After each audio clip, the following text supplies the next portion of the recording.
Hello again. Today I'm reviewing a 39-foot Trinity 3281 two-bay cover hopper from WalthersMainline. Car comes in a cardboard box with clear plastic window top. Inside is the usual two-piece plastic tray. Inside some clear film protects the model. Should do a good job. Protect the model for storage and transport. My car is decorated for Chicago Freight Car Leasing Company with CRDX reporting marks.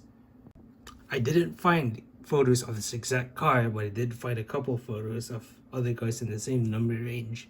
So far, the car looks to be a near exact match in regards to paint, detail, and the body style. There are yellow conspicuity markings on both sides of the car. There are no uncoupling levers or air hoses. Not much is going on the top of the car.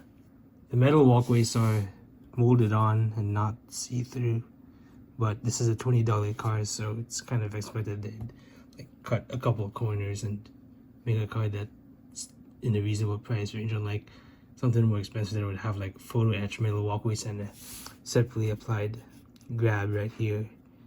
The grabs over here, they're also a little chunky, but that's a concession to durability. The car rides on 33-inch metal wheels, which is not correct for a typical 100-ton car like this, which usually ride on 36-inch wheels. The end coupler is slightly low, but still close to the correct height since it's tilted up. The B end coupler is low. Changing the wheels to 36-inch metal wheels should help alleviate this problem.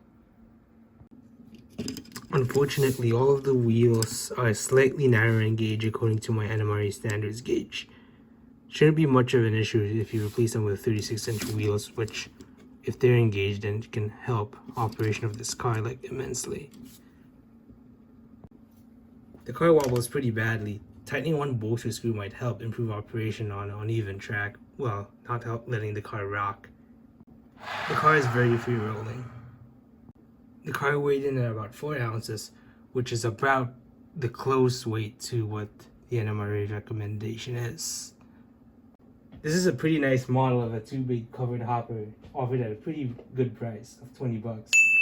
However, I think Walthers could have done a little better on some of the operational aspects, such as the wheels being the correct size, and that would also help out with the coupler height. But still, as it comes out of the box, I'm still gonna take 1 star for the coupler height and the wobble problem, and another one for the out of gauge and too small wheels. So I'm gonna give this an 8 out of 10, but I still can recommend it because as modelers we can still fix these issues and install the correct 36-inch wheels, although you can still contact Walthers support if you don't have any spares lying around. So that's that.